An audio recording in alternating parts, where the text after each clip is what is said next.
Good evening, everybody. From our capital city, Toronto, I'm Steve Paikin. In just 9 days, we'll be voting in an Ontario general election. And here are the three major party leaders. Kathleen Wynne is the leader of the Ontario Liberals. Tim Hudak is the leader of the Progressive Conservative Party of Ontario. Good evening. And Andrea Horwath is the leader of the New Democratic Party of Ontario. The questions tonight all come from you, the voters. We asked Ontarians to send us suggested questions over the last few weeks, and we got about 1,000 of them. Wow. Representatives from the consortium of broadcasters who are airing this debate chose 6 questions, and the 6 they picked reflected those issues you wanted to see debated the most. The leaders have not seen the questions ahead of time. They and you will see them now for the first time. They're on video. Our format will first feature a one-on-one debate, and then the third leader will eventually join in. Leaders, welcome. Good to be with you this evening. Our first question tonight is about ethics in government. Kathleen Wynne, you'll have the first chance to respond. So let's roll the tape, please. Hello, my name is Suresh Naik. I am from Guelph, Ontario. My question is towards Ms. Kathleen Wynne.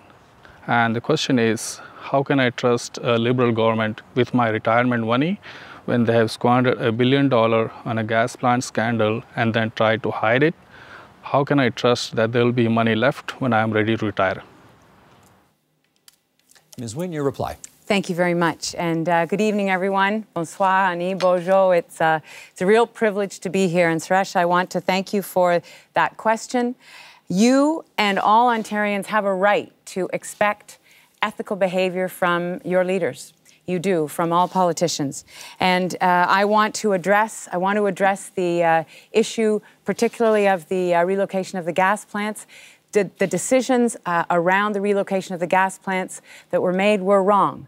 I've apologized. I've taken responsibility for those decisions. But they were wrong, Suresh, and there was public money that was wasted in those decisions, and that shouldn't have happened.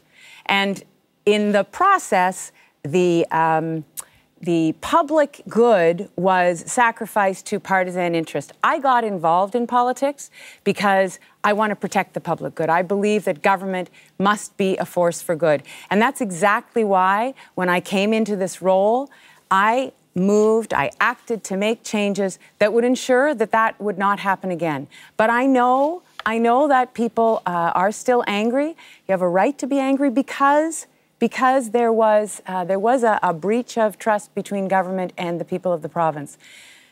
But I assure you that I have taken action, and I took action for the exact reason that you have raised tonight, that it is very important that the people of the province, that you and everyone in the province have the ability to trust the ethical behavior of their leaders. Ms. Horwath, you have a chance to reply to that. Thanks very much, Steve. First and foremost, I want to thank everyone for tuning in to the debate tonight. This debate is exactly about cleaning up corruption at the legislature down the street. You know, you are hardworking, honest people, and you deserve a hardworking, honest government. The Liberals have betrayed you. They've lied to you, and they've wasted billions and billions of your dollars. My plan is one that respects your tax dollars and invests those tax dollars in your priorities. And so, Suresh, your question is the actual question of the evening, and I'm glad that you've brought it forward. You don't have to put up with a corrupt Liberal Party that wastes your money. You don't have to be worried about the fact that your government is not respectful of your dollars. That's what we've put up with for far too long in this province. And you know, I actually, I'm quite concerned that we're not going to see any difference coming forward. New Democrats have, I think, demonstrated very clearly that we listen to you. We listen to Ontarians. We respect what you have to say, and we try to make a difference for you. When it comes to retirement income, we know that the Liberals are about to introduce into Ontario in a couple of months a Harper-style private pension plan, which I think is the wrong direction. So you talked about retirement income. I don't see any real moves in terms of retirement income, but I understand your concern very much in terms of whether or not the Liberal Party can be trusted with your retirement funds. Thank you, Ms. Horwath, for that. Now the rules provide for one-on-one between the two of you. Let me just come back to what I said off the top. I am so sorry that public funds were wasted in the way that they were. And as I said, it's exactly the reason that when I came into this office, I moved to change the rules to ensure that that couldn't happen again. We brought in legislation. I changed the rules across government about retention of documents. So I made a lot of changes.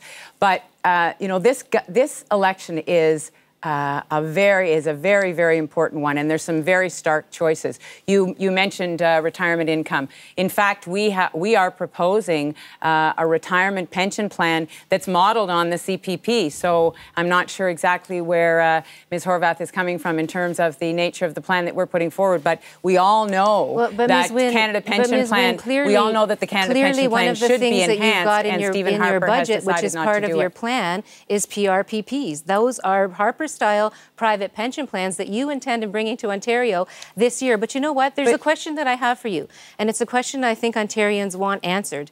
You had a choice. When you were going to sign off on those gas plant documents, you had a choice. Why did you not choose to stand up for the people of Ontario and ensure that those documents weren't signed? Why did you not respect the people of Ontario? Why did you make the wrong choice? And Andrea, I have taken responsibility for being part of a government that made decisions that were wrong. They were the wrong decisions. I have taken responsibility for that.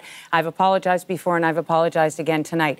But I really need to clarify, when you talk about the PRPPs, which is one mechanism for saving, what we're proposing in our budget is a retirement pension plan that would be modeled very much. Are you saying that you don't have PRPPs? Sorry, what we're proposing in our budget is that we would bring in a retirement pension plan that is modeled on the CPP. It's modeled on the Canada Pension Plan because Stephen Harper has decided he's not going to enhance the Canada Pension Plan. So, Suresh, in terms of the retirement pension plan that we're bringing forward, this is not a tax. This is not money you'd be giving to the government. This is savings that you would have, and quite frankly, you know, young people in their 20s and 30s and 40s are not saving enough, and so we believe that they have a right to have a secure retirement. That's why we're bringing the retirement pension plan for.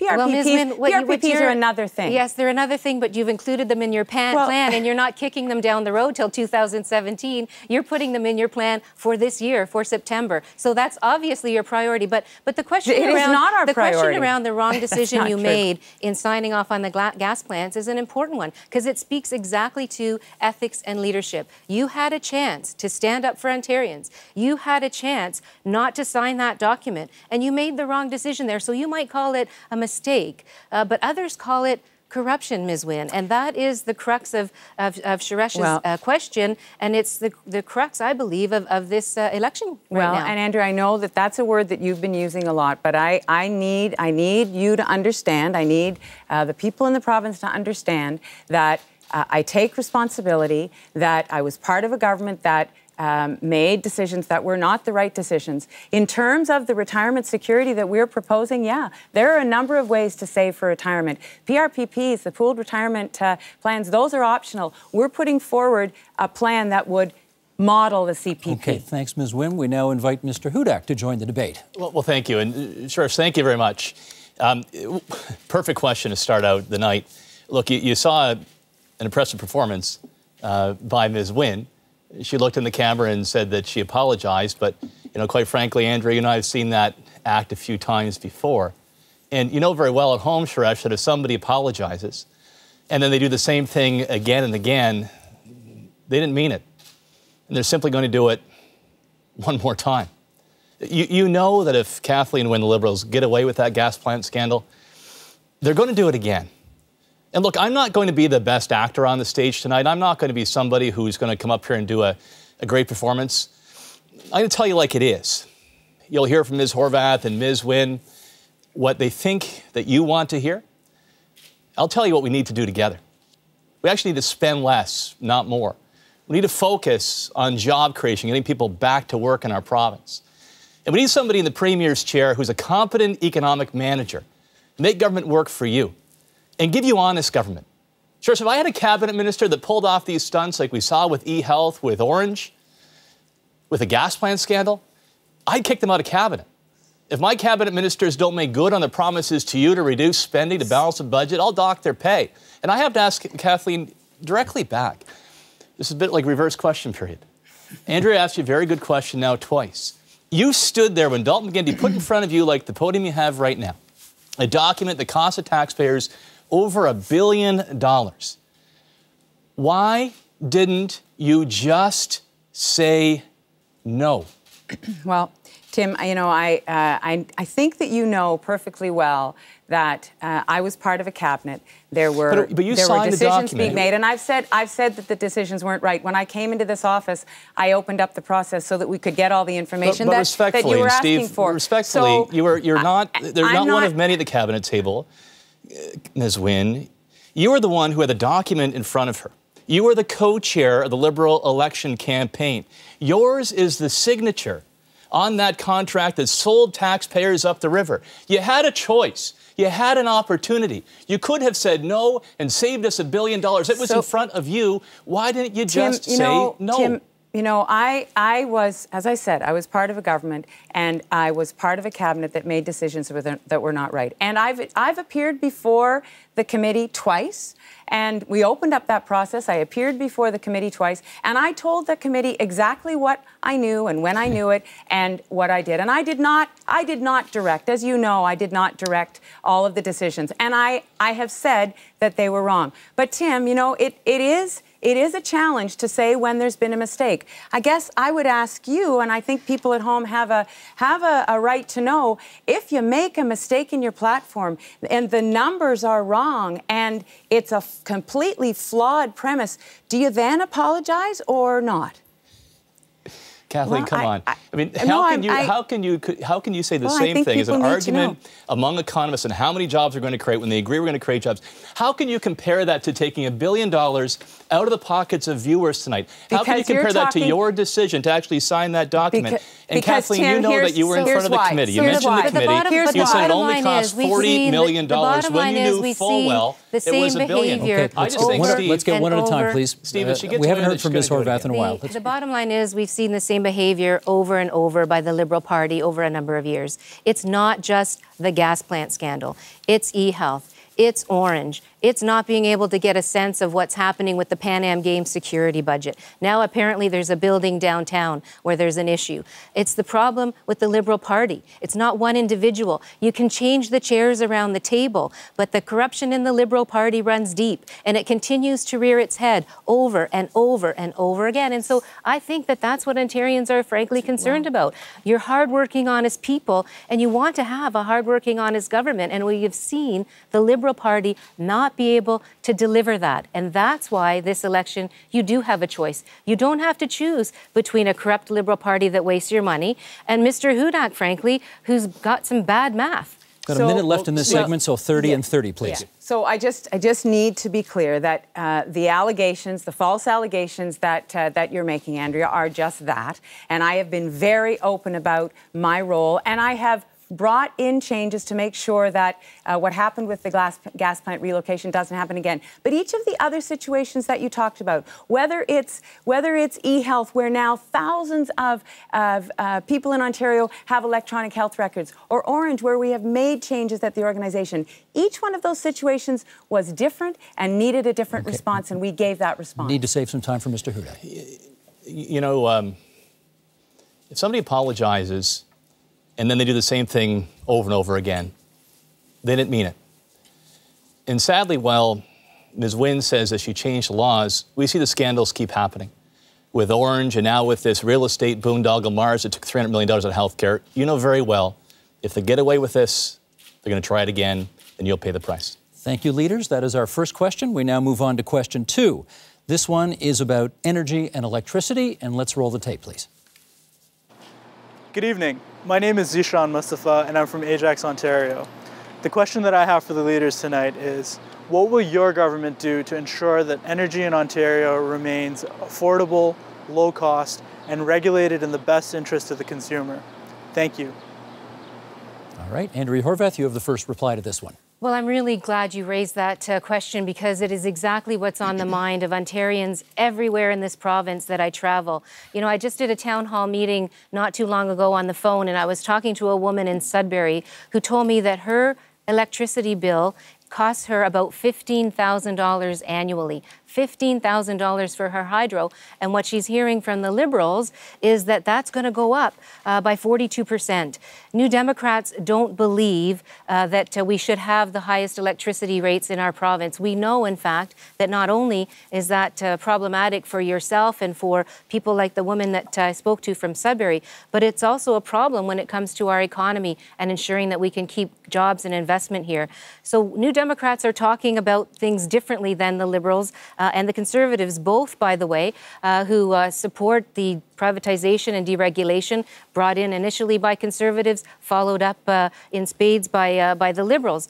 We actually believe that our electricity system should be serving the needs of homeowners and businesses and the people that live in this province. So we have a number of different ideas that we would like to implement. First and foremost, there are 4 different agencies that are currently in the electricity system. We're going to collapse those agencies. We're going to save on bureaucrats' salary, and we're going to cap the salaries, frankly, not only for the CEOs in hydro, but also across our public sector. We're going to make sure that we're actually marketing our energy in a way that's beneficial to Ontarians. Right now, the Auditor General says $1.8 billion of subsidization is happening when we're selling our electricity across the borders and lighting up the Manhattan skyline. That's not good enough for Ontario. We are going to make sure that our electricity system is meeting our needs, and we're going to do it because we have been listening to you about your concerns in electricity. There are a number of other issues that we are going to deal with in the electricity sector, and I'll be talking about them in further debate. Thank you. And we continue the discussion with Tim Hudak. You know, one of the reasons, Ishan, that your hydro bill has gone up is because of the gas plant scandal. And 4 times, both Ms. Horwath and I asked Ms. Wynne to say why she didn't simply say no to Dalton McGuinty when he put the document in front of her that cost us $1 billion in the gas plant scandal. I don't think you heard an answer. And Ms. Wynne says it's a mistake. It's like it's some kind of parking ticket. It's not a mistake. It was a deliberate decision to take money out of your pockets to save 2 Liberal seats. We've got to change that. I'll tell you a quick story, Zishan, about why this is important for jobs, too, because my plan is focused on creating more jobs and getting people back to work. I was at a plant recently in Niagara. They make packaging material for food products, safe packaging. They've got a good niche. They're selling more across North America. That's a good thing. But they said, Tim, our power rates in Texas are 60% lower than our plant in Ontario. We're an Ontario company. We love this place. We want to expand here. 10 new machines, 4 men and women at each machine, 40 jobs. But with that big hydro price difference, where are you going to put the machines? And with them go the jobs. I have a plan to take $20 billion of hydro costs out by turning off the tap on these expensive subsidies for wind and solar and not signing any more contracts. And I'm confident that will create 40,000 more jobs in our province, particularly in industry, the backbone of our middle class. Thank you, Mr. Hudak. Ms. Horwath. Well, you know, it's interesting that Mr. Hudak has a plan to privatize what's left of our electricity system, when in fact it was the privatization that came into Ontario when he sat around the cabinet table that has caused the problem that we have now with our electricity rates. I think everybody I think believes that Mr. Hudak will actually privatize more of the hydro system. I don't think people believe, though, that they're going to get the rates down. And that's the crux of the matter. One of the things that we are committed to is immediately getting the HST off of your electricity bill to make sure your bill is at least a little bit more manageable. Of course, the other things that we're going to do are going to take a little bit more time to implement. However, what we will see is us being able to hold the line on the rates. We're also going to have the Auditor General review all of those private power deals that Ms. Wynne and Mr. Hudak have been signing over the years to see if there's any opportunity at all to get some better deals, some more value for Ontarians. There is a mess in our electricity system. You're the ones that are paying the price for it, frankly, and it's because the other 2 parties have taken us to where we are now. I'll tell you something else, Zishan and those watching at home. Our hydro policy of more affordable energy is good for jobs. It's one of the primary components of doing business in the province, particularly for manufacturing. And it's one of the biggest bills we all pay in our own home after our mortgage. By taking $20 billion in costs out of the system, that'll be an average savings of $384 for a typical family across Ontario. It's not going to solve all the problems in the world, Steve, but at least it's a good start. Let me tell you a bit more about my plan. I'll also restore local decision-making when it comes to these massive industrial wind farms that the Liberals and the NDP supported this legislation are forcing into your communities. And it seems to be pretty simple, too. If Quebec or Newfoundland, if they offered us cheap, green hydroelectricity at a cost half of which we're paying for the industrial wind farms, I'd take that deal. It's affordable energy for you, for businesses, and it'll stop turning our beautiful landscapes in the province into these pincushions. Well, one of the like things I would agree with, one of the things that I would agree with is the way that the Liberals implemented the Green Energy Act. Frankly, Mr. Hudak, I certainly agreed with the premise, with the idea of bringing new renewables onto the grid. But when the Liberals decided to go whole hog with huge international companies, instead of looking at community benefit, instead of looking at municipalities and farm co-ops and First Nations for the opportunities to bring renewables onto our grid.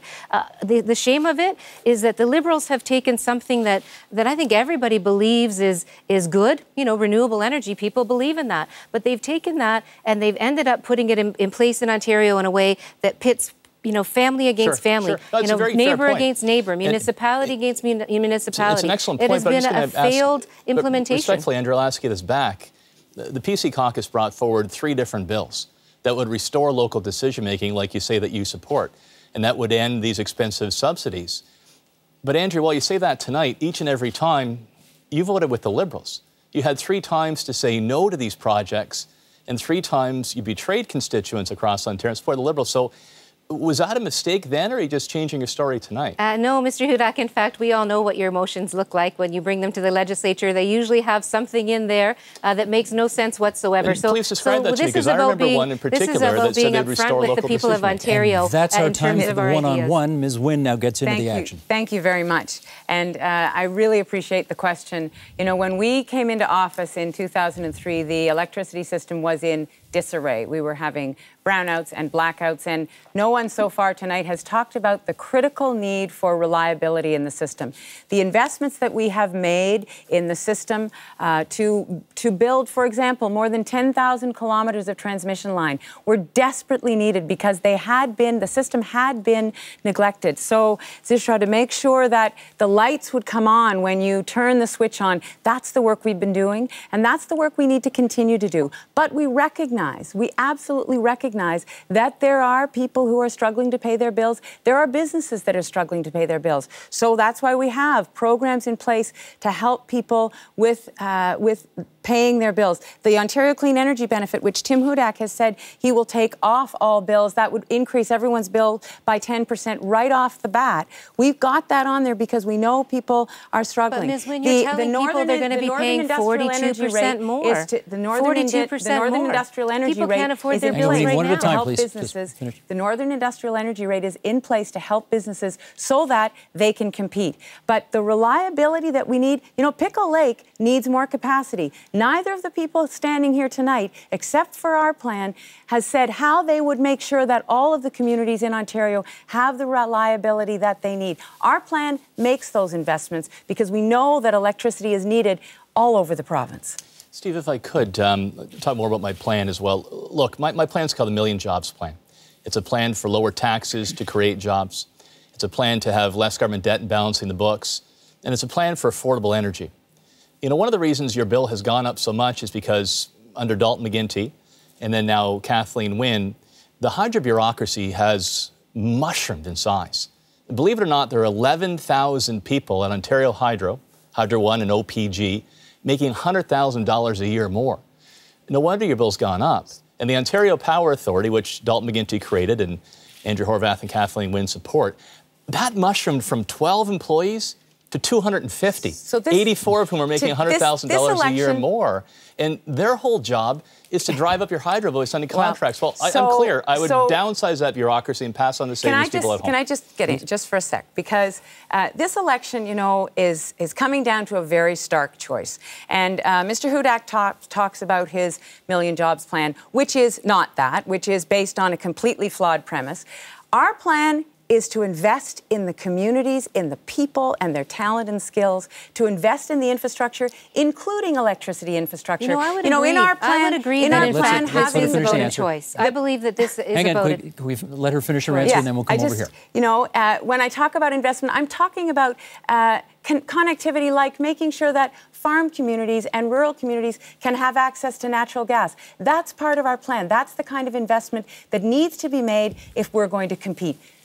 Ms. Horvath. I was about to say that I actually don't disagree with Ms. Wynn's suggestion that that this election is about a choice. But I would put to the people of Ontario, to put to you, that you don't have to choose between bad ethics and bad math. You can choose a plan that makes sense. And what makes sense is getting rid of the duplication, getting rid of the overlap in our electricity system, giving you a break by getting the HST off of your hydro bills, not going on this road of privatization that the other two parties prefer, but doing something that makes sense for you and for your family, because it'll help stabilize those rates, ensure the investments are there, but keeping you at the front of the agenda, which really has not been happening in terms of our electricity system. Mr. Hudak and then Ms. Wynne. Steve, thanks. And you know, it just seems to be very straightforward. I guess I'm the only one saying this, that we need to downsize that expensive hydro bureaucracy and then pass on the savings to you at home. In fact, and to our employers so they can hire more people. And people ask me, well, how are you going to actually reduce the size and cost of government? Our plans are to get it to about 2009 levels, reduce it from 1.2 million workers to 1.1 million workers. My colleagues know a lot of that's going to be by attrition and retirement, but there's a lot of government jobs we don't need. In the Ontario Power Authority, an expensive new hydro bureaucracy, they spend their entire day trying to figure out how to make your bill higher. They're the ones that sign these contracts for the very expensive wind and solar projects, and then we have to sell it to New York and Quebec. It makes no sense. I would close down that bureaucracy. I'd pass on the savings to last word in this segment here. Mr. Hudak has sanitized the fact that he has committed to cutting 100,000 jobs. 100,000 people who provide frontline service in this province. The fact is, we need those workers. We need the hydro workers. We need the firefighters and the police officers. We need the personal support workers. And so the choice that you're confronting is investment in communities and making sure that we have reliable electricity. That's our time in this segment, but I have a feeling we will continue this discussion any second now, because our third video question comes to us from Peterborough, Ontario. It is about jobs and the economy. Tim Hudak, you'll get the first chance to respond. Kathleen Wynne, you will respond after that. Then we'll see a one-on-one between the two of you. Let's roll the tape. My name is Debbie Lovegrove from Peterborough, Ontario. My question is for Tim Hudak. On the one hand, you say you're going to eliminate 100,000 public service jobs, and then in the next breath, you're saying you're going to have 1 million new jobs. It doesn't compute for me. How are you going to do that? Well, thanks, Debbie, for the question. You know, when I talk to employers across the province, and I say, what's the most important thing that we can do to give you confidence to add more men and women to the payrolls in Ontario? Now, hydro does come up, lower taxes for sure, less red tape, especially for small business. That's all part of my Million Jobs plan. But you know, Debbie, the number one thing they say, it's the provincial debt. It's the big deficits that have been run up under the Liberals. I mean, nobody's investing in Greece these days. Nobody's investing in Detroit. So that's the biggest load we have on our backs, is holding back job creation. We need to balance the books. Just like at home, you're running up the credit card bill, you actually have to spend less. I'm being very direct and honest about that. Now, look, I know that you'll hear from my other two colleagues. They'll say they can balance the books and everybody keeps their job and they keep spending. But you know in your heart that's not true. So just like at home, how do you do this? Well, you do so in a thoughtful, practical, and compassionate way. It does mean we'll have to get government back to where it was in about 2009. And quite frankly, in 2009, I didn't hear a charge that we had too little government. In fact, I heard the opposite. So we'll go from 1.2 million to 1.1 million positions on the payroll. The vast majority of those positions will be through retirement, people who leave the civil service. In fact, that's between 5% and 9% a year. So over a 4-year phase-in period, you're looking at probably 250 to 350,000 workers. You don't have to replace all of them. That's the big share. Secondly, though, Debbie, I think we also have to contract out. If somebody can deliver a service at a better cost to taxpayers and improve that service, I think we should give them a shot. Go Bus, for example. Go Train is run by Bombardier, why not Go Bus? But there are positions that we no longer need, like the Ontario Power Authority that drives up your hydro bill, like Drive Clean. I'll close down the middle management that is taking money out of the system to protect the front lines, and so we can grow the economy. Thank you, Mr. Hudak. Ms. Wynne, a reply? Thank you very much. Debbie, thank you very much for your question. And this election, you have touched on the issue. It is about jobs. It's about making sure that people have access to good, well-paying jobs. And our plan is about making the investments that we know we need. So our greatest resource is our people and the talent and the skills of people. When I talk to business owners, they talk to me like Dr. Oetker or like GE. They look to the skills and the talent of our workforce to expand their businesses and bring more jobs to this province. So investing in the talent and skills of our people and making sure that people have access to education, access to training programs, investing in infrastructure that is needed in all of our communities and is absolutely critical in terms of businesses being able to move their goods, and then partnering with business. We have a very competitive tax rate. We are very competitive in terms of our workforce, but making sure that we have that partnership, government to business, which I know Tim Hudak does not support, but we have demonstrated over and over that kind of partnership brings jobs to Ontario and allows businesses to expand and move from, for example, a traditional manufacturing to advanced manufacturing. That kind of partnership that allows businesses to invest in technology and be able to move to the next level. That's the plan that we're bringing forward to the people of Ontario. Okay, thank you, Ms. Wynne. One-on-one debate. Sure. Thanks, Steve. And Debbie, again, it's an excellent question. And, you know, there's only one leader on the stage tonight who's going to be honest with you. To say that if we want to balance the books, it means we'll have to spend less money. You can't balance the credit card by spending more. But if we do that, if we balance the budget, that means we can keep taxes low. It means we can make steady investments in our infrastructure like our hospitals and our highways. And it sends a signal across the world that Ontario is open for business. I mean, my whole plan is all about jobs. And I'm talking about good jobs, middle-class jobs, career jobs you can count on, not the part-time jobs that all we see out there today. Ms. Wynne brings up the corporate welfare. Look, I think that corporate welfare should have a $2 billion slush fund. There's no application criteria. There's no accountability. All you need to do is hire the right lobbyists. And I think it's much smarter to use that money to lower taxes for all job careers. So I'm not going to give Steve a grant. I'm not going to give Andrew a grant either, but I'll lower taxes for both of you so you can both hire. Let's just be clear, because what Mr. Hudak is talking about, in fact, is that he would have walked away from the auto sector in this province. He would not have worked with the auto sector and supported the auto sector at the time when it was going through a crisis. He would have walked away from the auto sector. He would not have partnered with Dr. Oetker in London, for example, so that jobs could be created there. He would have walked away from partnerships that would allow us as an economy to expand. And there is only one leader standing here right now who would push us back to recession with his plan, and that is Mr. Hudak. And I believe that making the investments right now to allow us to grow the economy, to allow us to work with business, that is the way forward. Not cutting 100,000 jobs and really pushing us back. We are in uncertain times. We are recovering. The recovery is taking hold. You can feel it.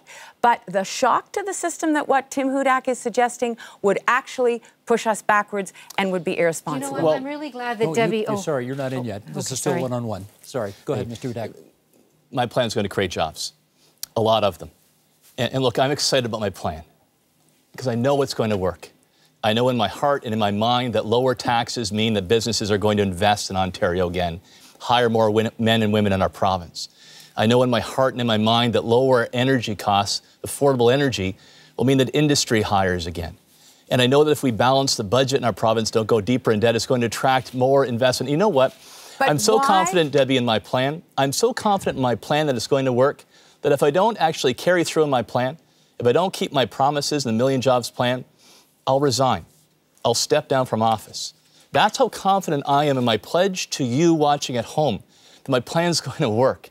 is going to say that hope is back in Ontario, well, that opportunity is around the corner. If I don't do it, 30 seconds. I hear the passion in Mr. Hudak's voice, but Mr. Hudak, I think, owes you an explanation as to the plan that he's putting forward and how it is based on a flawed premise that no economists have agreed to, that plan is actually going to work. What we're proposing is that we have seen recovery. We are seeing recovery, and we now need to build on that recovery. And the investments in people and in supports with business and partnerships with business and investments in infrastructure will move us forward. And now we welcome Ms. Horvath. Thank you.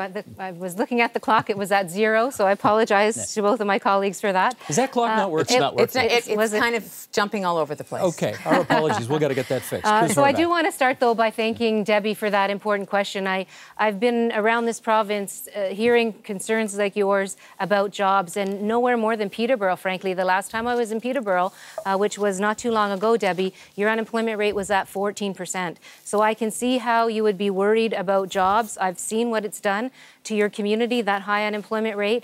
And I know that you're concerned that a plan that somehow is going to bring 1 million jobs is also going to kick 100,000 families to the curb. That's not what we need in Ontario. That's not a plan that makes sense. Both of these parties have plans that are pretty much a rerun of what we've already done. Mr. Hudak wants to drive down the corporate tax rate. Ms. Wynne wants to continue just giving handouts, blank checks to companies. New Democrats want to reward job creators. We want to reward people investing in Ontario with tax credits so that we're rewarding the kind of thing that we need, which is productivity investment, job creation. We're going to take small business taxes down because we know small businesses create a lot of jobs in this province. But what we don't need is the same old that has lost us 300,000 manufacturing jobs. We're still 100,000 short jobs from before the recession. But what businesses are saying to me is that they need to know that there's some stability in the system. They need to know that they're going to have a steady stream of skilled workers for their plants and for their businesses. They need to know that we're going to invest in infrastructure like high-speed rail between Kitchener-Waterloo and Toronto and then on to London and to Windsor. They need to know that those kinds of investments are coming from government because they can't do that on their own. That's what government exists to do. So that's the plan that we're bringing forward, that we will play that role. We will play that role of investing in the environment that will allow businesses to flourish. We've created with the private sector more than 460,000 net new jobs since the economic downturn. So that is a very good record. We are on path to recovery, and we need to make sure that we make the investments that will allow us to move forward. Mr. Hudak. Respectfully, Kathleen, your record is one of 300,000 lost manufacturing jobs. But Tim, you're not counting the jobs that have been created. You've lost 300,000 manufacturing jobs, many across the province, including in Peterborough. You know, it's sad that Alberta's greatest export is oil, and ours has become our next generation. We've lost 120,000 people who have left Ontario to go to the western provinces. Look, Debbie, I've got a plan to actually bring families together, to bring them home to Ontario because it'll be good jobs again. You know, last time I was in Peterborough with Scott Stewart, I met a woman named Janet. She worked in the factory there. She had a good job. I noticed when I walked around there weren't that many young people there, and I asked her about that. And she said, you know, Tim, I've got 2 sons. I'm darn proud of them.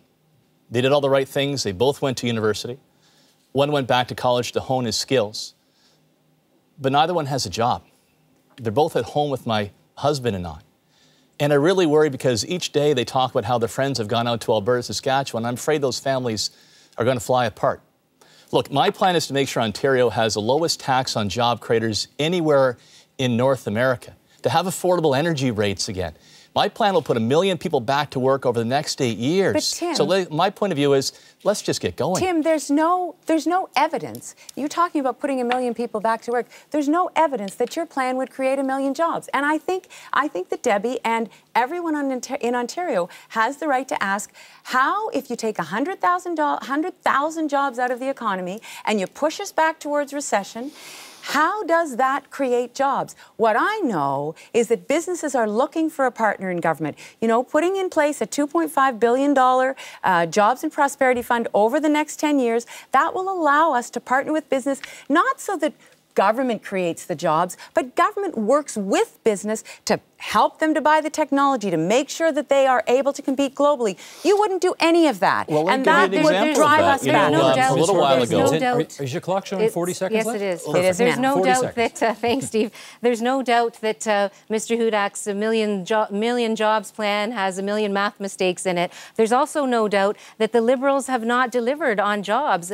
I would agree with Mr. Hudak. We're 100,000 jobs fewer than prior to the recession. But how do we get there? Not true. We don't get there by doing the same things that have not worked for us. We are not going to get there by blank checks to companies that then pull up stakes and move somewhere else. But we're not going to get there by driving down a corporate tax rate, because we've seen that as the Liberals have done that, that has not worked either. Deal so with let's facts. reward the job creators and the investors. Let's deal with facts. We are 460,000 net new jobs up since the height of the recession. We can continue this. The fact is, this segment's out of time. We got to go on to the fourth question now, which will be about debt and deficit. And our clock issue is fixed now, so I don't need to give you times, I think. Is that right? Debt and deficit. Kathleen Wynne gets the first reply. Tim Hudak responds to that, and let's roll the tape. Hi, my name is Anthony Hill, and I'm from Waterloo. My question is for Kathleen Wynne. In order to eliminate the deficit by 2017, with population growth and inflation, we'll need to make approximately $10 billion in spending cuts. My question is, what programs do you expect to cut in order to meet the deficit reduction figures detailed in your party platform? Thanks, Anthony, and thank you for raising the issue. And I just want to begin by saying that some of the best conversations that I have about taxes and finances are in grade 5 classes, where kids are learning about government, because we get back to the basics about what taxes are. What is it that we pay taxes in order to do? And taxes are the price of looking after each other. They're the price we pay to make sure that we have the services and we provide the services that we can't provide ourselves. So we understand how important it is that we tackle the deficit. We have a plan in place to stay on target, to balance the budget and eliminate the deficit by 2017-18. And here's how we're going to do it. We are going to keep the constraint measures that we have had in place. We are the leanest program spending per capita government in the country. That means for the 13.5 million people in Ontario, we spend less on programs per person than any other government in the country. So we're going to keep those constraints in place. We are going to ask the top 2% income earners in the province to pay a bit more. But we're not going to raise income tax on the broad swath of middle classes. We're not going to raise HST. We're not going to raise gas tax. We are going to stay on a 3-year path to balance, not a 2-year path to balance as Mr. Hudak is proposing. And we are going to make investments now, the investments that I've been talking about in our plan, in order to make sure that our economy grows, in order to make sure that those projections that we have made going forward, that they are realized. If we make those investments now in infrastructure and in communities and in our people, we will be able to eliminate the deficit by 2017-18. What we can't do is go backwards. And what Tim Hudak is proposing would take us backwards. The recovery is taking hold. We know we're on track for 2017-18, and we have the plan to get there. Mr. Hudak, your reply. Well, Anthony, I think you saw the oldest trick in the book there. Instead of talking about her record, Ms. Wynne spent the whole time trying to distort my plan. And she knows what she said is inaccurate. And I listened very closely, that I'm sure you did too, Anthony, and folks watching at home. I didn't hear a single answer to your question. I didn't hear one idea about how she's going to reduce spending. Look, I put mine on the table, and I encourage you to look at it. You can see it at millionjobsplan.com. The choices aren't easy, but they're long overdue. And just like when you pay off a debt, the benefits are worth it for all of us in terms of more jobs and protecting frontline services when we get through it. I've called for an across-the-board wage freeze for all of us, starting with me, with the politicians. I know the Ontario Provincial Police Association has objected to that. They've asked for an exemption. But I don't think it's fair to go to somebody working at Costco or making ends meet with 2 part-time jobs and increase their taxes to pay for more raises for government workers. So there'll be no wage increases for at least 2 years till we balance the books. Leadership will start at the top. I'll reduce my cabinet down to 16 members from the 27 today. We'll implement good ideas in the Drummond Commission to spend within our means. But I'll ask your question back to Ms. Wynne. I mean, Ms. Wynne, it depends on the audience. Sometimes you say you're a big fan of Dalton McGuinty's. And in another audience, you say that you didn't like what Dalton McGuinty did. So maybe I'll ask you this tonight, because the question is asked of you, what Dalton McGuinty programs will you eliminate? I mean, what do you regret the most about your shared legacy with Dalton McGuinty? So, Anthony, you may know, I know that Tim Hudak knows, you may know that we have actually implemented 80% of the report that he's referring to, Don Drummond. And people said, you know, you can't keep health care spending increases at under 3%. Well, we've done that. We've done that year after year. We've kept health care increases at under 3%, 2.5%. We also, and I know you may know this, but we have included in our plan no increases for wages and salaries over the next 4 years. We've made it clear that there isn't money to pay higher salaries and wage increases, and so that's the kind of constraint measure that actually is in answer to your question, Anthony. I don't think those are some of the constraint measures that we will keep in place, and that's what makes us we are the leanest government in the country. You know, how can we have the leanest government in the country when we've got the biggest deficit, in fact, greater than all the other provinces combined? Because the program spending per capita is the leanest in the country, Fair enough. Tim. Look, I'll tell you a quick story, Anthony, why it's so important to me to balance the budget, and I suspect you share this view. You know, my grandfather's family lost a family farm during the Depression. They got into debt trouble, and they lost a farm in Petrolia, Ontario. And my grandfather used to tell me how heart-wrenching that was for the family, to lose a farm and the house. But how embarrassing it was to see all of the family furniture out there on the lawn, on display, and for sale through the bank. So he always told us to spend within our means. Don't get into debt, because you get into trouble. Grandma Dillon used to take a part-time job at Walker Brothers on Mitten Street to raise enough money for Christmas for the kids. But he didn't run up a credit card. He didn't run up a debt, because you could lose your house. And provincially, that means we lose what we care about if we go farther into debt. And I'll ask your question one more time to Kathleen, because I didn't get an answer. Sometimes you say you like Dalton McGuinty, sometimes you say you didn't. So you got a big audience tonight. Please tell us what it is you regret the most about the Dalton McGuinty legacy that you share.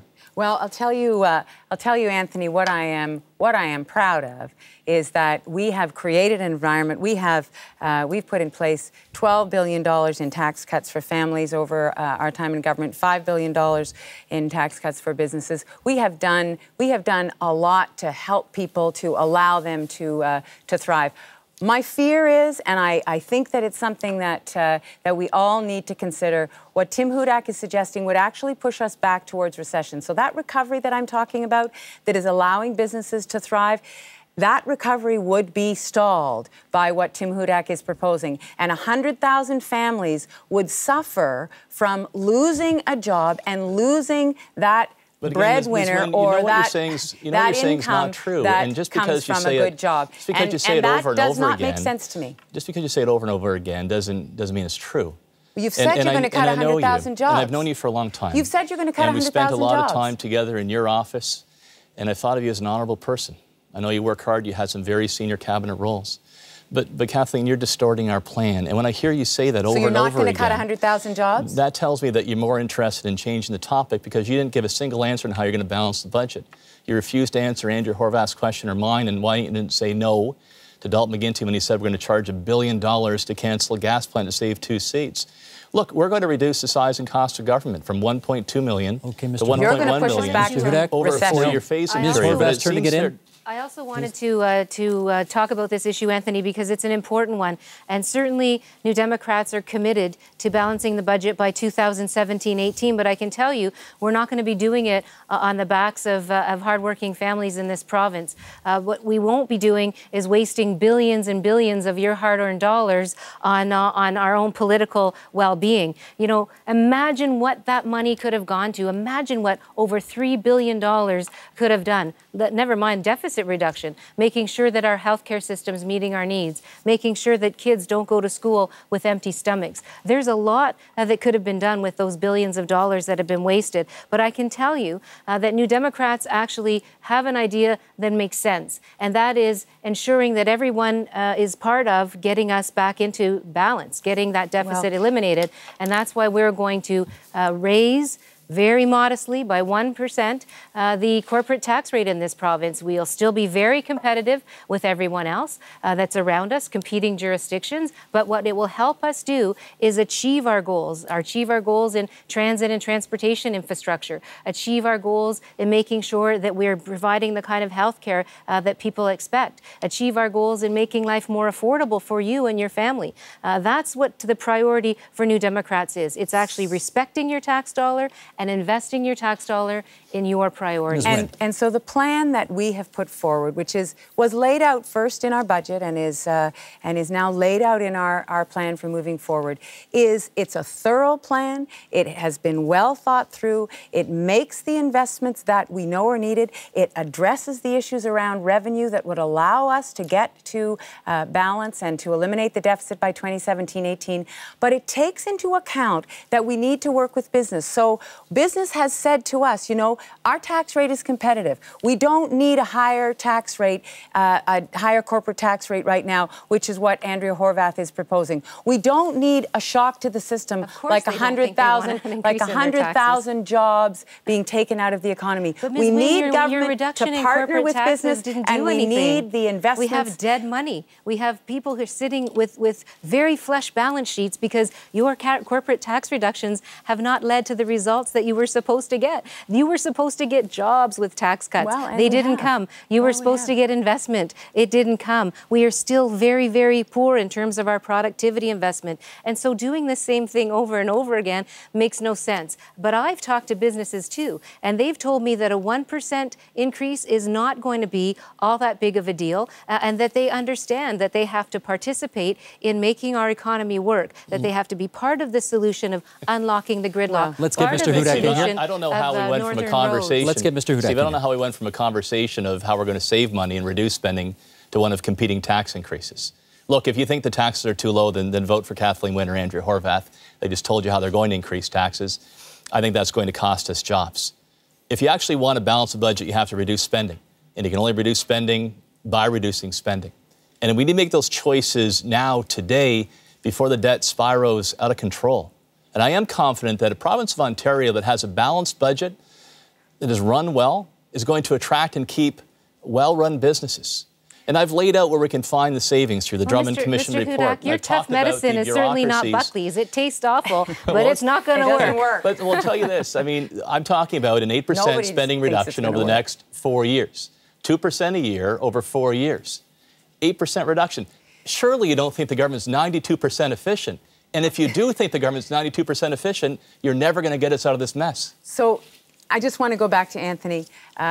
I did a jobs roundtable in Kitchener-Waterloo some months ago, and the issue that came up over and over again was the desire for the young people, the innovators, the people who are in that high-tech industry, for them to be connected to the urban centre, to the GTHA. And they talked about the need for better connectivity, better train service between Kitchener-Waterloo and Toronto. That was the issue they talked about. So there are jobs being created at OpenText, for example, in Kitchener-Waterloo. Another partnership that Tim Hudak doesn't support. But those kinds of partnerships and the investments in infrastructure are exactly what we need to bring jobs and retain them in Ontario. If we're so deep in debt, where are you getting all this money? He asked you how you're going to cut spending. You talked about spending more. You talked about a high-speed rail train, about $4 or $5 billion. You're acting like somebody who won the lottery when you know that you're bankrupt. We just don't have the money. And I wish you were honest with Ontarians that you've actually spent all the money. 5 seconds and we're in for reply. debt. I'm talking about investing now so that we have that bright future. We know that that is what is needed right now. We do not need a shock to the system that is going to push us back into recession. And moving on to our fifth question right now. This one will be about transit and infrastructure. It will first feature Ms. Horwath and Ms. Wynne, and let's now roll the tape. Hello, my name is Colleen Pauley, and I live in Cobourg, Ontario, and this is my question. Do you think that Ontario drivers should have to contribute to the Toronto transit system when Torontonians who use the transit system are far better off than someone who has to drive their vehicle to work and has car payments, insurance, gas bills, and wear and tear on their vehicles? Thank you. Ms. Horwath, you're up first. Colleen, I think you've really touched on a very important topic in all ways, and that is the problem with affordability of driving, as well as the challenge we have in terms of infrastructure, both transit infrastructure in the GTHA, as well as infrastructure around this province in roads and highways. And I can start by assuring you that I've listened to what drivers have said about how unaffordable it is to drive in this province. Many communities don't have public transit. They don't have subways. They're not able to make any other choice other than their car. And I think that's exactly what you're referring to. So we are committed to actually getting 15% reduction in your auto insurance rates. It's a promise that the Liberals made in the last budget, but they've not made good on it. In fact, it's one of the reasons why we're in this election campaign, because notwithstanding, the corruption and waste that we've seen, we also saw a government that made all kinds of promises in this last budget, but didn't keep their promises from the last budget. So we will be able to get 15% reduction in your auto insurance rates, but we will also be investing in roads and highways around this province, 60 kilometers of investment each and every year, some specifically for Northern Ontario, some for the rest of the province. But we're also committed to making sure that the Southwest, if you will, or the Niagara, Hamilton corridor, the Kitchener-Waterloo, Toronto corridor, as well as the transit system right in the GTA, the downtown Toronto system is invested in. Why? Because we know that that's something that is necessary for our economy. But we've actually identified how we're going to pay for that, which is not something that the Liberals have done. We know that it takes everybody to make that happen. What we're not going to do, though, is bring new dirty diesel trains into the downtown of this city, which is what Ms. Wynne and the Liberals have done. We're going to make sure we focus on a downtown relief line. We're going to get infrastructure to the Ring of Fire in Northern Ontario. These are the priorities. That's time. Ms. Wynne for a reply. Thank you very much, and thank you, Colleen. And I think your question was about the relationship between infrastructure in the Toronto area and outside of. If you commute for 3 or 4 hours in the car, it's hard to get to your kid's soccer game. But if you live in a community and the bridges are shut down, that creates a problem too. So the plan that we're bringing forward for transportation and infrastructure acknowledges both of those issues. And so the $29 billion that we are proposing to invest in transportation infrastructure is divided between the Greater Toronto Hamilton area, so $15 billion for the Greater Toronto Hamilton area and $14 billion outside of the Greater Toronto Hamilton area. And that means roads and bridges, and it means transit, because all of that is necessary in order for us to be able to have an integrated transportation system. And, people outside of the Greater Toronto Hamilton area drive in, and we have a lot of people moving in and out of different parts of the province. But we recognize that there have to be different solutions for different parts of the province. So that investment of $29 billion divided between the GTHA and beyond, which is fully costed in our budget, and quite frankly, it's laid out exactly how we will pay for it. We will repurpose some of the gas tax money and some of HST that's already being paid, and direct that absolutely towards transportation infrastructure. One-on-one debate. One of the things that Ms. Wynne likes to do is talk about her commitment to transportation and transit. But when she was the Minister of Transportation, she cut $4 billion to the transit plan for the GTHA. When she was Minister of Transportation, she actually cut a bus replacement program. The bus replacement program helps communities like yours to be able to replace the buses so that they can have better service in the local communities. But one of the things New Democrats said from day one is that we would not support a budget if it had new taxes, tolls, and fees on middle-class families. Why? Because we know that life is already too difficult for people. They can't make bills meet at the end of the month.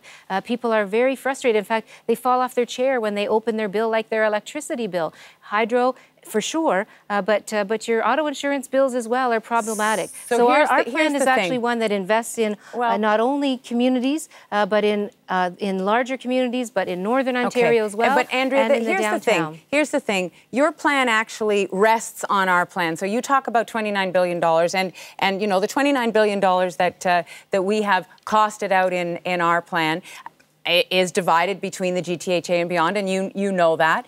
You know perfectly well that I didn't cut $4 billion out of the Transit City Plan. You did. It's being spent right now. It's being spent right now. It's being a little bit late, Kathleen. It's building the Eglinton Crosstown line. You know that. You know perfectly well that $16 billion is being invested in transit. So the reality is that we have a plan. We have brought forward a plan to continue to invest in transit because we know that is what is going to allow what about the that infrastructure. wrong-headed decision to bring dirty diesel into the downtown? Okay, I mean, that is something that I can't believe in this day and age with an international city, the likes of Toronto, that the Liberals are putting a dirty diesel train right through downtown neighborhoods. It makes no sense whatsoever. And the $4 billion, you must admit, you were the Minister of Transportation, Ms. Wynne, and you did say very clearly that you were going to take $4 billion out of Transit City. And Andrea, so in your language, you punted the funding into the future, but you still didn't invest when you said you were going to. I just need to respond because it's just not true. You're making things up, Andrea, because the fact is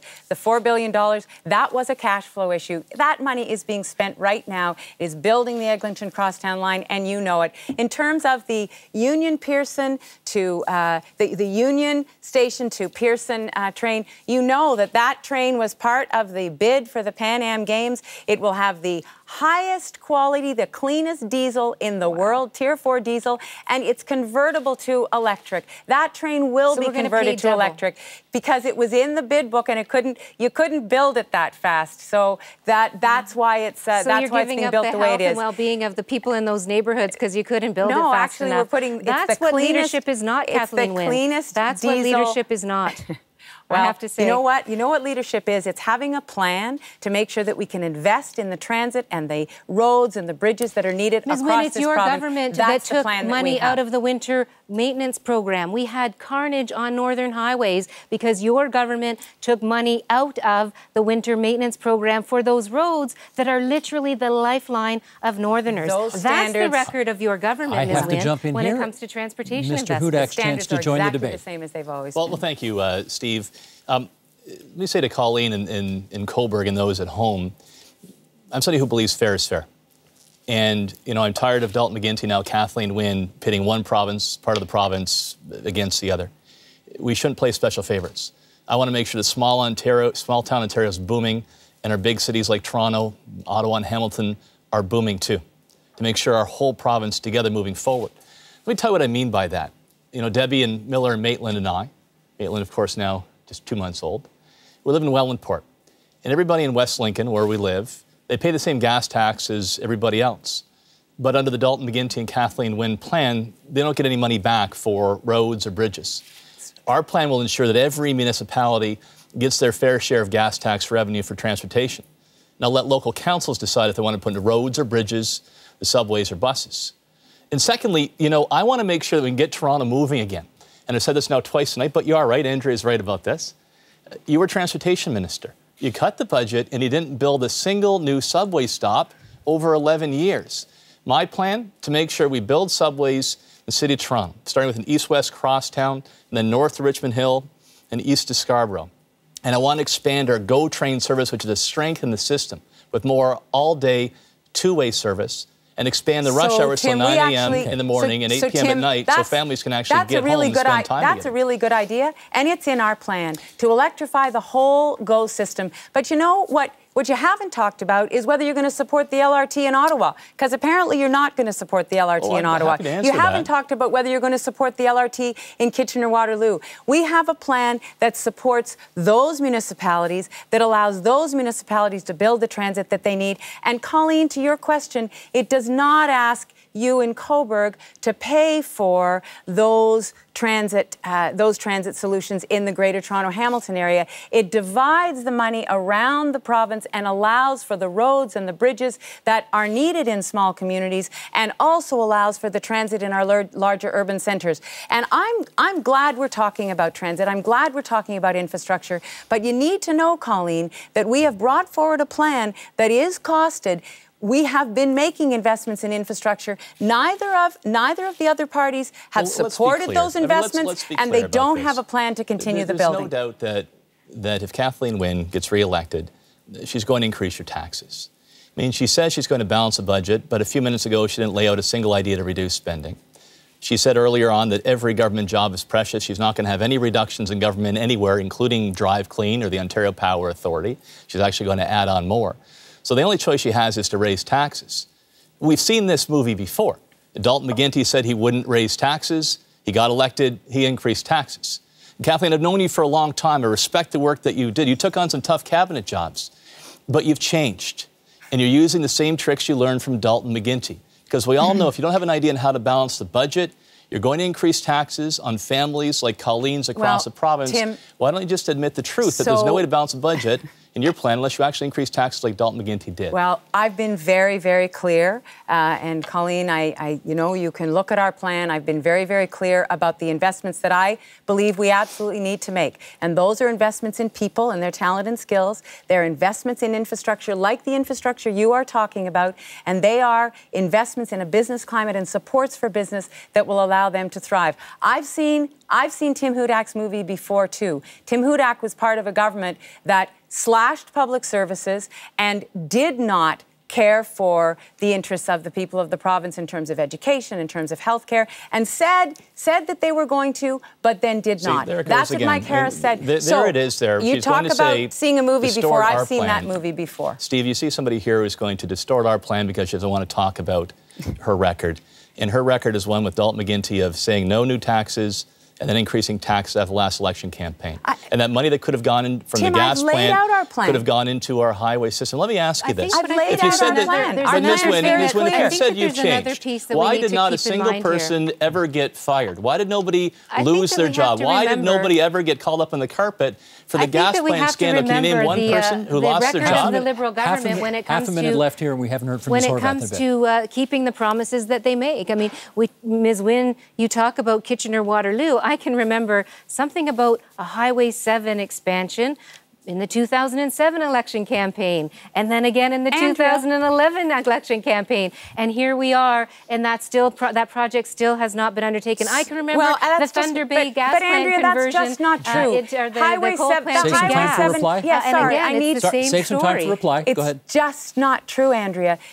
The property is being bought up along the Highway 7 corridor. It is being expanded. It takes time to build a road. It takes time to do the engineering and acquire the properties. That project is underway. To keep their promises. Leaders, I'm jumping in here because we are down to our final question. This is the 6th video question. It's about education. Tim Hudak, you'll have the first response. Andrea Horwath after that. Let's roll the tape. Hi, my name is Louise Howlings, and I'm a teacher from Newmarket. My question for the candidates is, what specifically will you do for Ontario's elementary and high school students and to encourage hardworking teachers to remain in their positions and not be afraid for their job security? Mr. Hudak. Well, thank you, Louise. You know, I'm proud of my little girl, Miller. Miller's had some challenges. She's doing a lot better in school. You know, when I was growing up, my dad used to always give me math problems. Maybe that explains why I've got this background in economics. Might explain my personality a little bit. Maybe that's just keep me quiet on our long trips to Sarnia to visit the family. But he inspired in me a love for mathematics. I think it served me well in my life. And I do the same with my daughter, working through problems with her. And I'm really proud, Steve, that she got an A in mathematics in her class. But here's what I worry about. Despite the fact that we're spending $8.5 billion more in education, and we have 225,000 fewer students, we're actually seeing our test scores decline in mathematics. When Kathleen Wynne was education minister, she brought something called Discovery Math into our schools. Discovery Math meant that you didn't have to memorize multiplication tables. And the problem is when students graduated, employers soon discovered that people couldn't do basic math, so they didn't get the job. Meanwhile, right next door to us in Quebec, they rejected that fad. They made sure the students could do their multiplication tables. And any guesses on what province actually leads Canada in mathematics? I'll get rid of the Discovery Math. I'll make sure students have mathematics skills. I'll bring in specialty math teachers into our classroom. We'll bring in a new test in science at grade 8 as well, because so many students are going to depend on strong mathematics and science skills to get the jobs of tomorrow.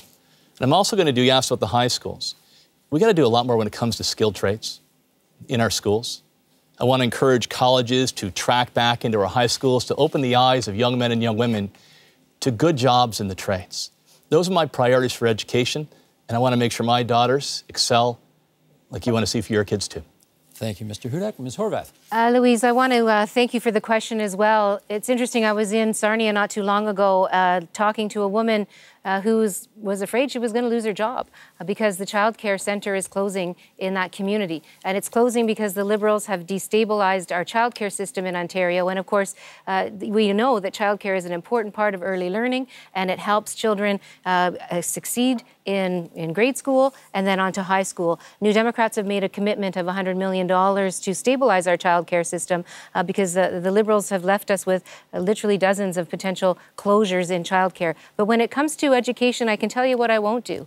I won't disrespect the hardworking educational workers in this province. I won't start creating chaos in our schools and pretend that somehow I can dictate what should be a process of discussion when it comes to you guys. You're dealing with your collective agreements. That's what Ms. Wynne and her government did. That's what Mr. Hudak says he wants to do some more of. All it did was create chaos for children and families. Ms. Wynne's government started that because they wanted to gain a seat. That wasn't looking after the interests of our kids or our families or, frankly, educational workers. Mr. Hudak wants to fire 100,000 people. How many of those people are going to be the educational support workers that help, for example, your nephew who needs speech therapy every day? That's what Mr. Hudak is talking about. We respect educational workers. We're determined to bring into Ontario supports for educational for education. But we also the answer to your question, Ms. Horvath, is not a single one. Every dollar for special needs kids is going to go into special needs education. I mean, this is personal, and I make sure it happens. Let me tell you something. I remember going to graduation at Grimsby High School in my riding. There was a young man with autism, and he got through high school. And it would have sent chills down your spine to see how his fellow students at Grimsby Secondary School gave him a standing ovation when he walked across the floor and got his diploma. Now, can you imagine that? The strength, the determination, the perseverance, when you have special needs and you fight through that and drive and succeed. In fact, a big part of my Million Jobs plan is to make sure those with disabilities are going to get more jobs, to contribute those incredible skills into the workplace. So you ask me, as somebody who's a special needs teacher or an EA, going to lose a job? Quite the opposite. I want to see more of it. And I want to see an education system in this great province of Ontario that is unlike any other, where special needs kids are going to excel and then get good jobs. Well, Mr. Hudak, you know, I have to say that I think everybody believes that you're going to cut 100,000 jobs in this province, but nobody believes it's not going to somehow impact our education system. What New Democrats are going to do, though, is we're going to make sure that kids are ready to learn when they go to school. So we have a plan to expand breakfast nutrition programs for our youngest children. There's too many kids that are going to school with bellies that are empty, and we know that they can't be prepared to learn if they're coming to school on an empty belly. We're also going to make sure that we're keeping schools open by offering school boards a chance to make a different decision than the rock and a hard place that the Liberals have put those school boards in. So our Open Schools Fund will help us to keep schools open, giving schools opportunities not only to utilize that fund to change certain spaces that perhaps are not working for them, but also to keep schools open in the evenings and on weekends so that young people, for example, don't have to be kicking around the streets. They can be hanging out in the gym shooting hoops. Seniors in communities can be using the school for their euchre clubs or their bridge clubs. So this fund helps schools to keep their lights on, keep studio staff going. To point out a significant difference, and I respect what Ms. Horvath has talked about. I know she's sincere. One of my goals, though, is to make sure that we have the best possible teacher in front of our kids. You want to see that for your son, I want to see that for my two daughters. But one of the changes that Ms. Wynne brought in as education minister was that the person in front of the class wouldn't necessarily be the best teacher. It would be who was ever on the union seniority list, who was around the longest. I reject that. I want to see the teacher in front of the class who's going to inspire them. I remember the story of your plan, Mr. Hudak, will lead us exactly where we've been too many times in this province. So you two were talking about the same old movie before. I got to tell you, the movie that throws our education system into chaos. That you have to be honest with people, Mr. Hudak. This plan does not work. We're still in the courts right now with the wrong-headed direction that the Liberals went in, and you think somehow we're going to do that again. Ladies and gentlemen, we can't hear you when both are speaking at once. The same way as the Liberals. So, Andrea, if you vote 97% the same way as Liberals, 97% of the time, that's not leadership. That's a rubber stamp. Kathleen Wynne gets into this now. Thank you. I'm only standing here because of my commitment to publicly funded education, Louise. I got involved in provincial politics to protect the publicly funded education system against the changes and the cuts that Mike Harris was implementing when my kids were in school. And you know, since we have been in office, we have seen test scores go up. The graduation rate when we came into office was 68%. It's now 83%. But there are some groups that are still not achieving. And so part of our plan is to make sure that we continue to focus on those kids. One of the programs that Tim Hudak talked about is called dual credits. It's already in place where kids who are in high school can take a credit at college. We instituted that, and it's working. It's meaning kids who might fall through the cracks otherwise think about going on to post-secondary. Making sure that kids have the capacity to compete in a 21st century economy. $150 million we're putting in place to help schools buy technology. We need to make sure that kids have the right tools so that they can compete, and then they can go on to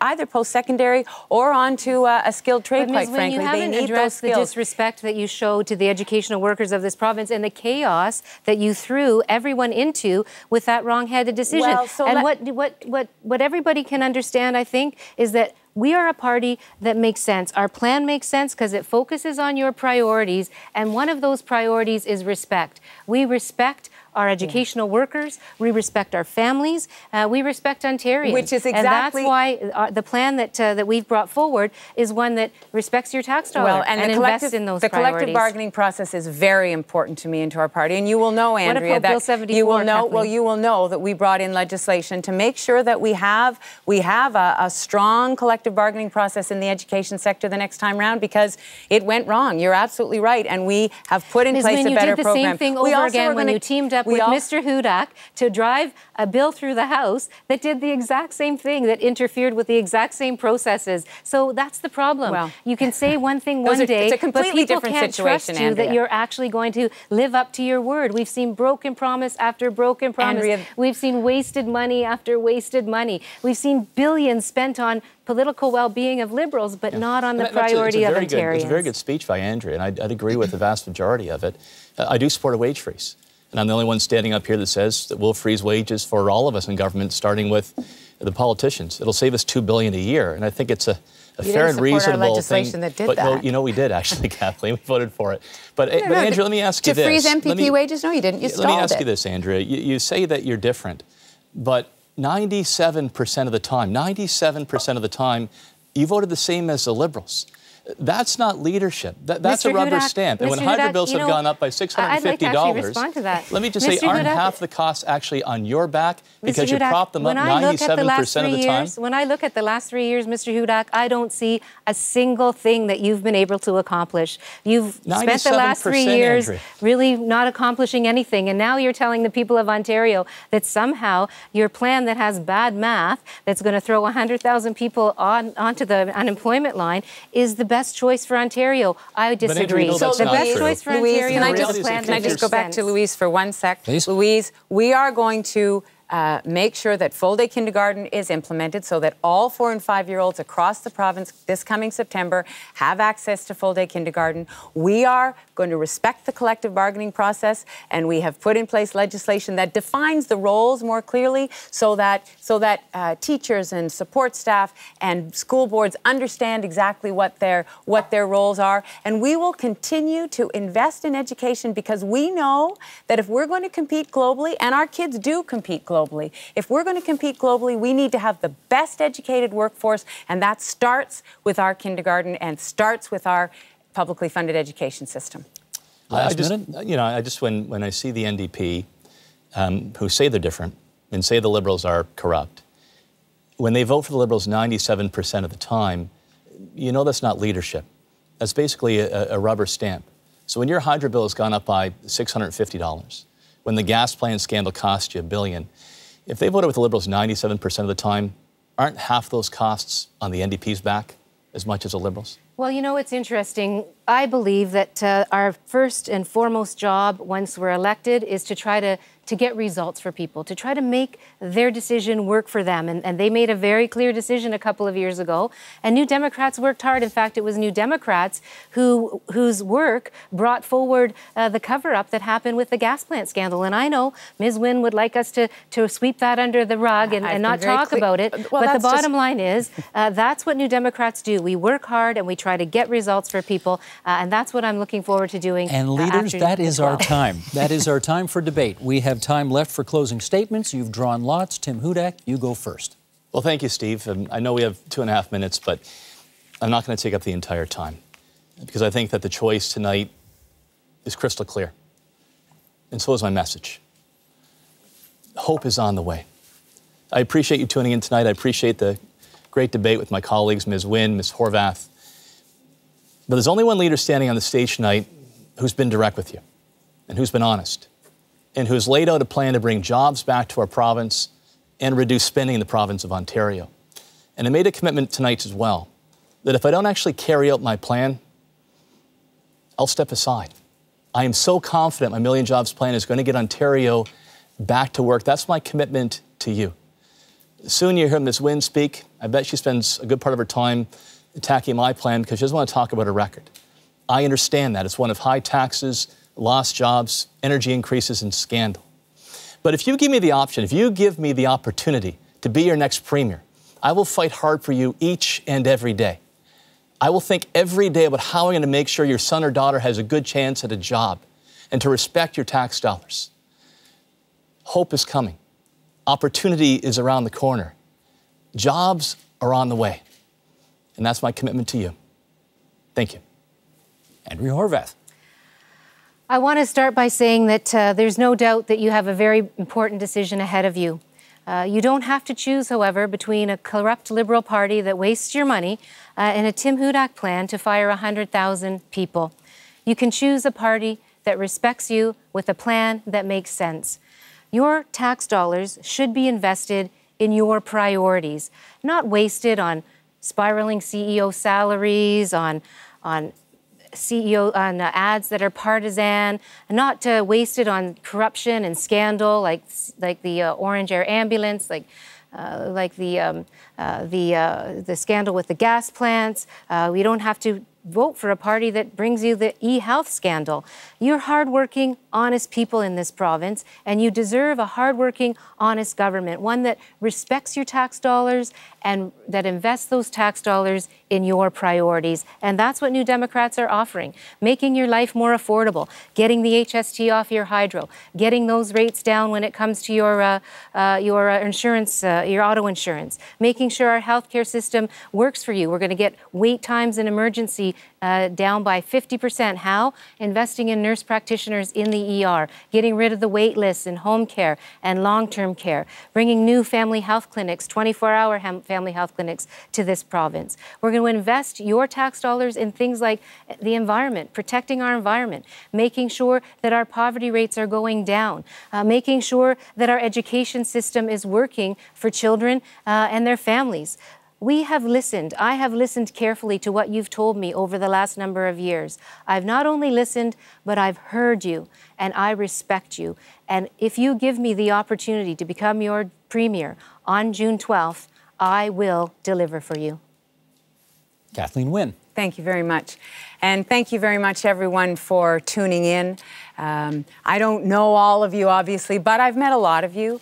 And you are good, hardworking people who care about your families, you care about your communities, and you want the very best for them.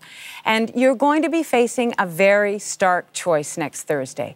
You're going to be facing a choice between a party, our party, that is bringing you a plan, that is laying out a plan that will bring us forward, that will move us forward, that will make the critical investments in people and in their talent and skills, in the infrastructure that we know is needed in order for us to be able to compete, and in a business climate that is going to allow businesses to thrive, is going to allow them to expand and allow them to compete in the 21st century.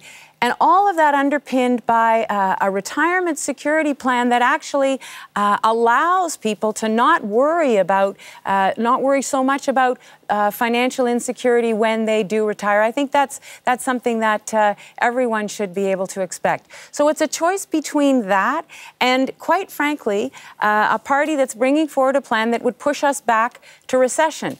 I don't think that that is where we should go.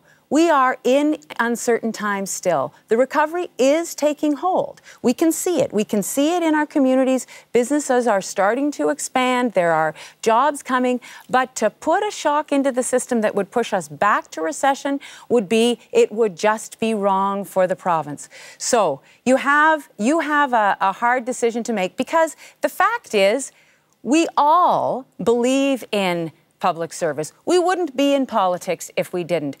I'm bringing you my integrity, the work that I have done over the last year and a bit, about 16 months, and I've made a lot of changes. There are more changes that we need to make, but they have to do with making sure we make the right investments so that we can move forward and we can support all of the people in our communities, whether it's health care that they need or whether it is it's early childhood education or full-day kindergarten. We need all of those supports in place. So I thank you again for joining tonight. Merci, miigwech, and all the best. Well, I have watched all of you give a lot of speeches in the legislature, and always, always, always, you take every second of the time.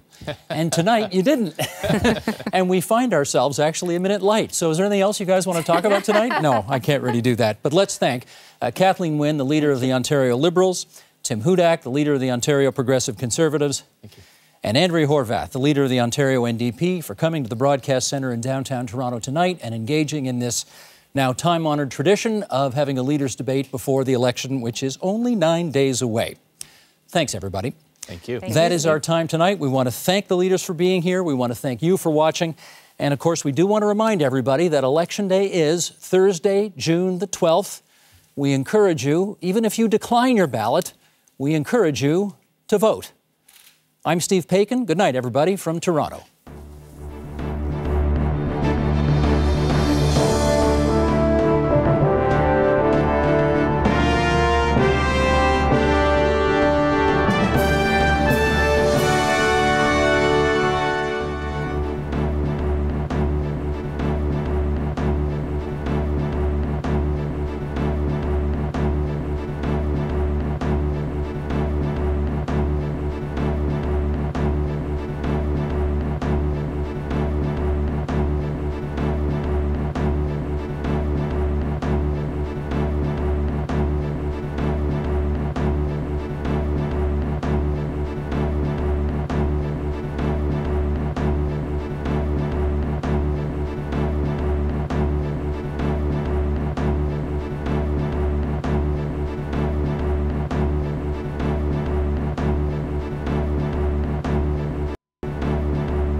Support Ontario's public television. Donate at tvo.org.